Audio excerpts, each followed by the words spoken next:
We're in the great games now, and the great games are terrifying. Let's talk about it. Y'all already know what time it is. I got the black V-neck on.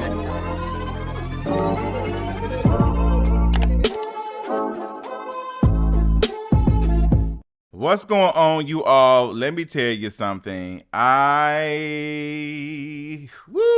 have to keep it very civil because I ain't trying to have men in black on my back. But yeah, we're in the great games. We're in the end game now.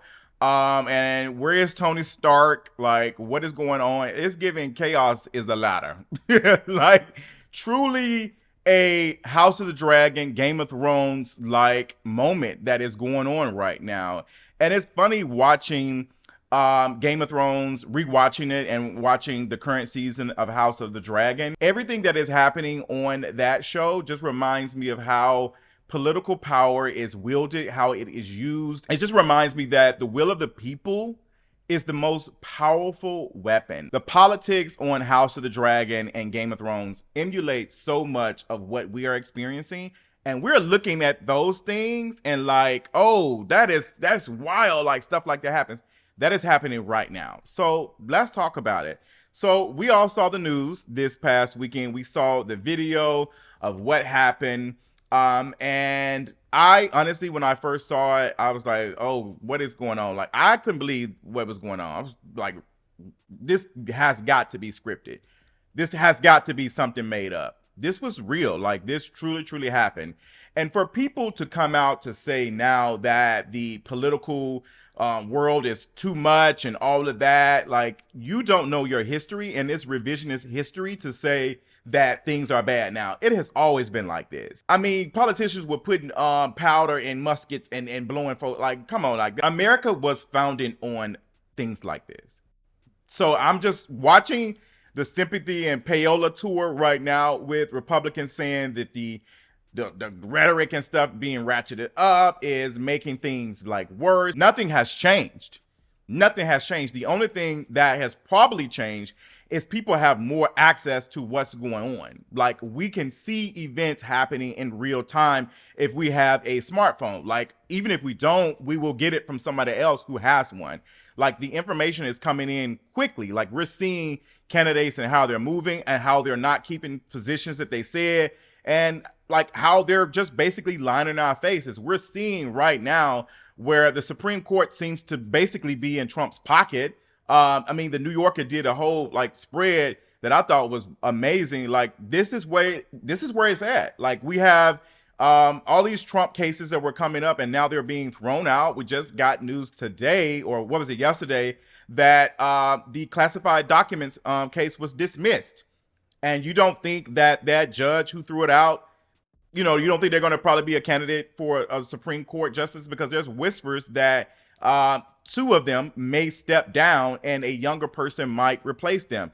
These folks have not been playing fair for the longest. And now Democrats are, playing this game of like, let's tone down the rhetoric. When we look at the things and the details to this event that happened, this person was a registered Republican, if I'm not mistaken. Like, what's going on? Like, there has never been a person that has done any of these things before. Like, never has it like happened. Like, the closest probably is George Bush getting a shoe thrown at him. Like, it has never happened. So the violence, like, y'all are violent. No shade. Like, y'all are violent. I mean, America is founded on that. Like, America is founded and has been built off of that. And it is truly real that the victors are the ones who are able to write history. Like, you're able to write it to benefit you. That's why a lot of us, unfortunately, when we went to school, were being fed misinformation. So misinformation has always been here because the history books made it seem as though the Native Americans were wrong for what they were doing. And now we understand through communication, we're seeing people share their stories.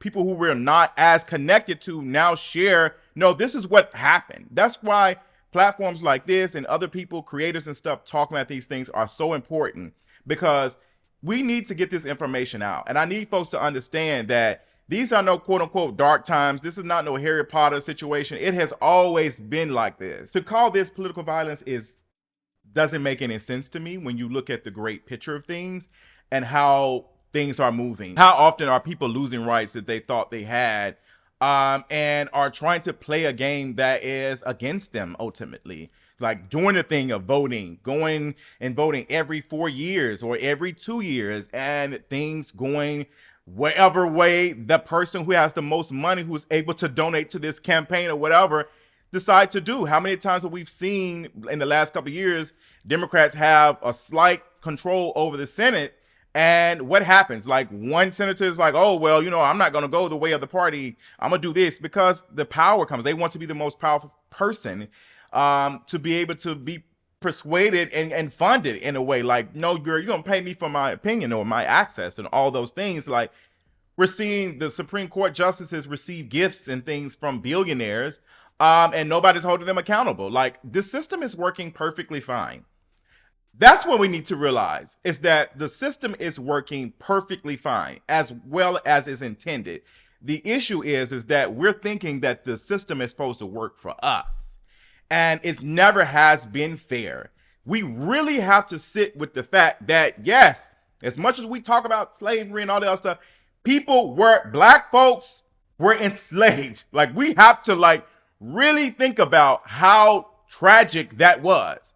Like, we talk about it, but it's like, it's kind of like water under the bridge for most folks, not everybody, but it's just, okay, that happened. But when you really sit and think about like how this came to be, you will realize that, oh, y'all have been terrible people. America has never been great.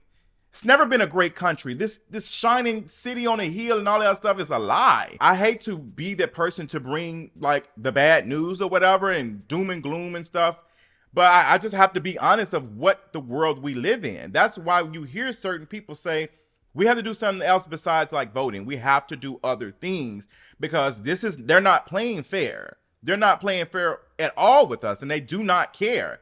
And like we see in shows like Game of Thrones and House of the Dragon, the will of the people is the most powerful tool. That is why when this incident happened, you have, Trump grazed his ear. Like, and some folks are reporting that it was the glass from the teleprompter and all that other stuff. That's why he knew in that moment it was important to raise that fist. And like, he knew in that moment, like immediately, Otto Hightower whispered in his ear and said, hey, this is a tragic event. Something happened bad, but we can use this. This is a gift.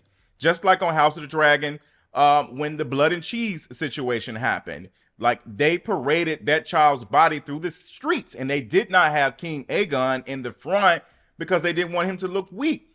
Trump wanted to look just enough for sympathy and payola, but enough resilient to get that boost. Like, it is true, the last couple of weeks have been, slow and steady for Trump. He's not been getting a lot of media attention, and he does not like that.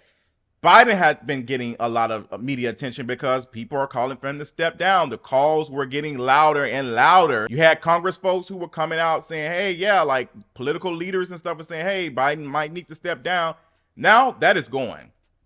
We're all talking about Trump. We're all talking about that situation that happened. And now this is good opportunity for Biden, because he doesn't have to answer any of those questions anymore. And now we're all, quote unquote, shooken up. So we don't necessarily want change after seeing something like that. We kind of want stuff to tone down and be steady. Right after this situation happened, you had political pundits on CNN talking about, we need to tone down the rhetoric. Like, it's getting serious. Before we even got anything, it's just like, we need to tone down. It's getting bad. They're already framing it as that. This is someone who is clearly a Democrat or whatever, and like the cause of, things being dangerous and this president being that.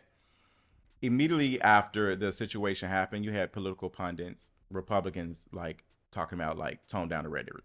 Like, you had them. And the Democrats were trying to say, well, Trump has been saying it, but they're so weak that they can't even say it. Like, they're so scared of being perceived as radical or whatever. Republicans do not care about it. The nerve of us to be talking about political violence after January 6th. Like, the nerve of us talking about, oh, it's getting bad. Like, now you understand that rhetoric is a thing that gets folks to doing stuff. Like, you were saying all of that. And what it's looking like now is that case might not ever happen. Like it might not ever happen, but this is a good moment for Joe Biden. It's a good, and I say it's a good moment for Joe Biden because now, you know, he doesn't have to answer any questions about stepping down. And if he loses, history may say that this situation was the reason why Trump won. So it's kind of a win-win for Joe Biden. I still think that he should step down. I don't think that's going to happen right now. Like, because, folks want stability. And they're going to give him all the whatever to boost his energy to B52 or whatever, all the zinc and all that. They're going to give him all the things he needs to do so he can sound like he alert. But the interviews, even the one he did with Speedy and stuff, like, tragic. Like, the interviews, like, it's just not giving. He just doesn't sound alert. But that conversation is no longer happening. You're not going to get any more Congress folks to come out and talk about him stepping down. And we're getting closer and closer to the Democratic convention. Like, we're getting close to that. So there is no unity right now happening in the DNC. The Republicans look united. They look very united. And, we got Amber Rose coming out speaking. And Trump has just picked his VP, a person who compared him to somebody else some years ago, who has now deleted tweets while he was very critical of Trump. And like, the Republicans are having a moment right now. They have the perfect storm of chaos. It is working very, very well in their favor. And another thing that's happened is that there's been a boost of energy to both bases, to be honest, but it's only benefited one base. Like, now people are paying attention to the election. Now people are, trying to figure out what's going on, like like, now people are hyper focused and paying attention. There hasn't been much enthusiasm on the left when it comes to young folks. Like, young people are not motivated. Like, I've talked to a lot of them. I've been paying attention. They are not motivated at all about this election. Like, they're just not. Like, my generation, some of us, because we be giving boomer energy, no shade. My generation, yeah, we're kind of like, we still believe in vote blue. Like, I'm seeing interviews and stuff. Well, I'm riding with Biden, and it's just, okay, sister.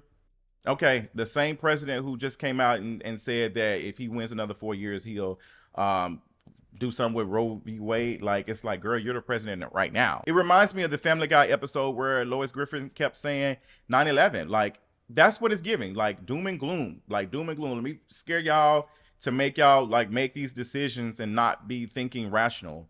And that's what happens when we don't think rational. Like, that's what's going on. We're not questioning things. Joe Biden is a terrible candidate. And he should be able to wipe Trump out, but he isn't.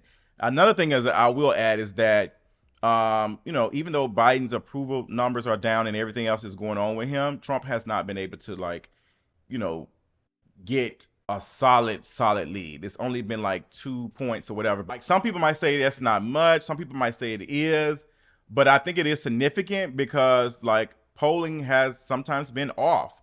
Like, remember what happened in 2016. So it's just like, girl, for him to be in the lead and all of this news and stuff is happening and it's looking good in his favor, it's like, what's next? So I'll say this: Biden has an approval number that's in the 30s, like the high 30s. There's never been a president who has won re-election with that type of what's name or their party. I'm just going to tell you that. It doesn't happen. And with this perfect storm of all of the things that just happened, this chaos and stuff, Trump's base is energetic. Like, and the branding around it looks good. Like, they're unified, and Democrats look like they're scrambling. Scrambled eggs, like, that's what it's giving. Might as well be eggs because they're cracked. They easily cracked. And easily scrambled, like, over easy. I will end it on this. I don't believe, again, that this was scripted. I believe that this was, a situation, Lone Ranger situation. Somebody, whoever had thoughts. But it's interesting now seeing Republicans, like, talk about these things. Like, okay, so now we need to do something about the pew-pews. Okay, sister. But yeah, it didn't matter if it was or not. They're using it in their advantage. Like, you had Trump come out with a big Band-Aid on his ear. And when have we ever known Trump to show us that he was weak? He did not want to wear a mask even when he was sick. He did not want to seem weak when he was dealing with COVID. back in 2020. Like he did not want to deal with that. And you know, he in a situation where weakness will hurt him, he's not going to feel it. But him showing this big band-aid, like you're come on now. Like a big band-aid. And they're gonna eat it up. And you know what? We want to talk about like folks standing politicians and stuff. I've been thinking about that. Like going back and looking at the history, folks have been standing politicians for forever. Like it's nothing new, to be honest. Now that I look at like looking at the history and things, like them folks that be down at the conventions with their red and blue suits on and all the other stuff, dressed up like Uncle Sam, like they've been doing that since the 1800s. They've been doing that forever. They've been doing that. Like it is a part of American culture. Like all these things are just being repurposed and repackaged under something else. But it's all the same thing. We should not be standing politicians. We should be holding politicians accountable. We do need to remember that politicians serve us, the will of the people. But as long as they keep, you know, using specific images and words and stuff to get us to be in this herd, like it just is what it is. That's all I got for YouTube. I do have a uncut version for Patreon. If you want to sign up for Patreon, because yeah, like I said, the Men in Black on my back, I don't need it. But you know, and also YouTube, yeah, they're very like what's the name? I'm pretty sure I haven't done any content since this is my first video on this, but my video on Patreon is yeah, it's something else. Tim, what you think about all the things? Let me know in the comments. Until next time, I'll talk y'all later. Bye.